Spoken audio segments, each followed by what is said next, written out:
The Stories of Nationalism. These are our three topics: Canadian Confederation, German unification, and Aboriginal nationalism. In this video, we will be presenting these three examples of nationalism and use them as evidence to answer the questions. How can an understanding of nationalism in the past help us make sense of today? Let's get into it. First, we need to mention Canadian nationalism. This answers the driving question: how can an understanding of nationalism in the past help us make sense of it today?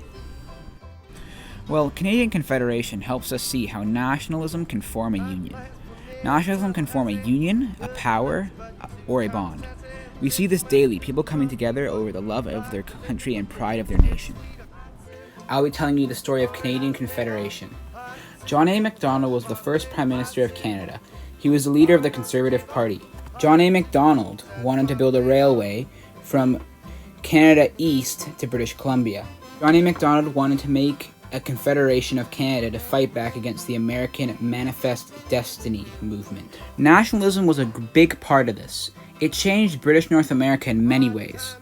Nationalism is pride and loyalty in one's nation, but sometimes to the detriment of other nations. John A. Macdonald is a good example of this.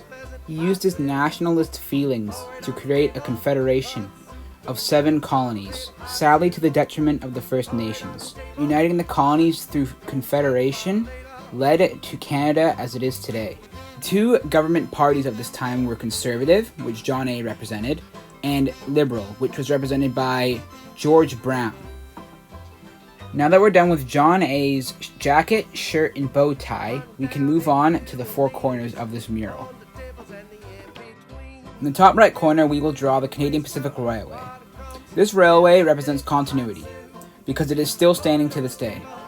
The railway was used for transportation, to transport goods and people across the country, from coast to coast.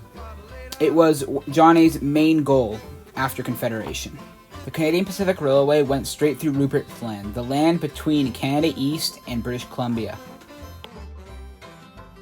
In the top left corner, we have the 7 colonies: British Columbia, Canada Province, Canada East and Canada West combined, New Brunswick, Nova Scotia, and Newfoundland. Oops, I forgot Prince Edward Island. First 4 colonies to sign on to Confederation were Canada East, Canada West, New Brunswick, and Nova Scotia. These colonies would meet 3 times in 3 different conferences across Canada to form a confederation. In the bottom left corner, we have the London Conference, the table where the Confederation was made, where John A. Macdonald and the Conservatives and Liberals made and formed a government and a Confederation of Canada. Finally, the flag of Confederation, the Canadian ensign, the flag that represented the Confederation that these men made on the day of the London Conference. Now we'll talk about German nationalism. Our story starts with a man named Otto von Bismarck in a country named Prussia. Otto's big plan was to unify all German-speaking countries. He started promoting nationalism throughout the city and in rallies. This was how he was going to spread the word of unification.